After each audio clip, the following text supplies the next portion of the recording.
વિરામ બાદ આપનું ફરીથી સ્વાગત છે। વાત કરીએ એવી હોસ્પિટલની કે જ્યાં પહોંચતા દર્દીની હાલત તો કફોડી થઈ જ જાય, પણ જો કોઈ સ્વસ્થ માણસ હોસ્પિટલના રસ્તેથી પસાર થાય તો તેની પણ હાલત ખસ્તા થઈ જાય। કંઈક છે આ હોસ્પિટલ અને ક્યાં આવેલી છે જોઈશું મારા આ વિશેષ અહેવાલમાં। ऊंचे नीचे रास्ते और मंजिल तेरी दूर, ऊंचे नीचे रास्ते और मंजिल तेरी दूर, राह में राही रुक ना जाना हो करके मजबूर।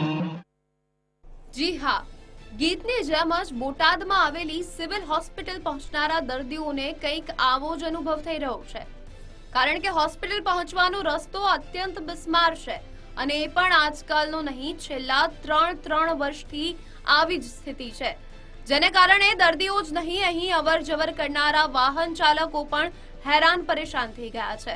અનેક રજૂઆતો કરવા છતાં તંત્રના પેટનું પાણી હલતું નથી અને રજૂઆતો છતાં તંત્ર કાને ધરતું નથી। અને સોનાવાલા હોસ્પિટલ જે આખા જિલ્લાની હોસ્પિટલ સિવિલ હોસ્પિટલ કહેવાય, એ હોસ્પિટલે જવા માટે લોકોને રાહદારીઓ જે અહીંથી પેશન્ટો નીકળે, એના સંબંધીઓ નીકળે, એના આવવા જવા માટેનો આ મુખ્ય માર્ગ છે। અને એમ્બ્યુલન્સ જે નીકળે તો એમ્બ્યુલન્સને પણ બહુ તકલીફ પડે છે, એને જાળવીને ચલાવવી પડે છે ઇમરજન્સી કેસ હોય તો। અમારી માંગ એ છે કે પ્રશાસન આટલા વર્ષ સુધી આ કેવી રીતે ચલાવી શકે?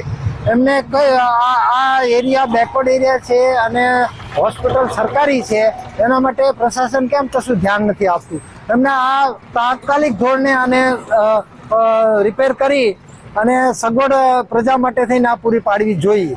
રસ્તો બનાવવો અને તે પછી ગણતરીની કલાકો કે દિવસોમાં પાઇપલાઇન નાખવા કે બીજા કોઈ બહાને નવા બનાવેલા રોડને ખોદી નાખવો, તે જાણે એક સિલસિલો બની ગયો છે। અહીં પણ કંઈક એવું જ થયું હતું। સાંભળો શું કહી રહ્યા છે નગરપાલિકાના પૂર્વ પ્રમુખ।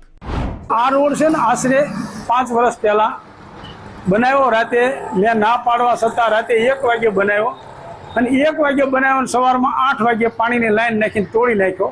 તો આ રોડ બનાવવાની જરૂર શું હતી? મેં ના પાડી કે 2 દિવસ પછી બનાવજો, તોય બનાવ્યો અને અત્યારે આ રોડ એટલી બધી ખખડધજ હાલતમાં છે।